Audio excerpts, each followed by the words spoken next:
Di dalam menghadapi penderitaan, kita seringkali juga salah fokus. Karena kalau kamu salah fokus, hidupmu pasti akan kacau balau. Kamu harus pakai kacamata Alkitab. Karena apa? Dunia ini sedang menuju kepada kebinasaan. Kalau kamu salah fokus dan kamu cari apa yang orang dunia cari, maka kamu akan kecewa, maka kamu akan stres, kamu akan depresi, kamu akan merasa putus asa. Karena menurut saya, perubahan pandangan itu lebih penting daripada perubahan keadaan. Betul atau tidak? Selama saudara masih hidup di dalam daging saudara, kita akan selalu mengalami penderitaan yang silih berganti. Ada tantangan, ada kesulitan, ada air mata, ada kegagalan, disalah mengerti orang, ada kekecewaan, ada drama, ada konflik. Nah saudara, kalau kita ikut Tuhan dan yang kita cari, dan saudara percaya bahwa kalau ikut Tuhan pasti sukses. Kalau ikut Tuhan pasti akan mengalami mujizat. Pasti akan mengalami yang luar biasa. Saya nggak bilang itu salah. Tetapi Yesus sendiri bilang apa di Yohanes 16 ayat 33? Rupanya orang yang sudah diselamatkan di dalam Yesus Kristus tidak luput dari penderitaan.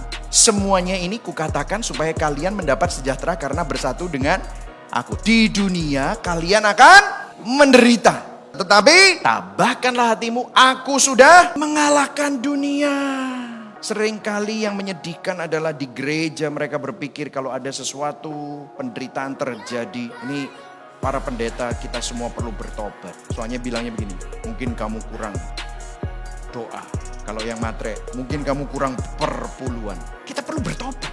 Kita perlu sadar bahwa itu bukan karena apapun yang kamu lakukan atau tidak lakukan. Karena memang kita hidup di dalam dunia yang sedang menuju kepada kebinasaan. Seperti permata yang tidak bisa dipoles tanpa gesekan. Begitu juga manusia yang tidak bisa disempurnakan tanpa penderitaan.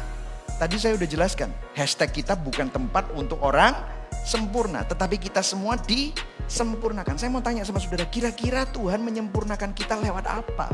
Lewat penderitaan kita.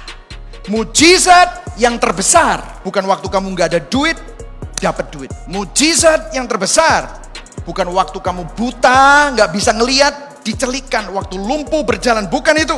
Karena Yesus melakukan itu semua, dia cuma ngomong. Yesus melakukan mujizat-mujizat jasmani, dia gak perlu mati di atas kayu salib. Tetapi untuk membuat Roh Kudus tinggal di dalam kita. Dia yang tidak mengenal dosa, dia yang suci, harus jadi dosa. Dia yang mulia harus rela untuk jadi hina. Dialah sumber berkat, harus menanggung kutuk di atas kayu salib. Dia sang pemberi kehidupan, rela mati untuk saudara dan saya.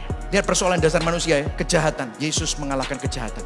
Di mana? Di atas kayu salib. Penderitaan, Yesus mengalahkan penderitaan di atas kayu salib. Kematian, Yesus kalahkan kematian di atas kayu salib. Melalui Kristus kita menerima makna yang baru. Makna kita bukan untuk cari duit tok. Makna kita bukan cuma hanya jadi orang sukses di dunia. Tujuan yang tertinggi adalah memuliakan Tuhan. Siapa yang memberikan penerimaan tertinggi? Tuhan menerima kamu. Tuhan mengakui kamu. Tuhan menghargai kamu. Padahal kita gak berharga. Kita tidak layak diterima. Kita mestinya ditolak. Siapa yang ditolak? Kristus ditolak. Supaya apa? Saudara dan saya diterima. Kristus bayar harga. Supaya saudara dan saya yang tidak berharga jadi sangat berharga. Amin saudara.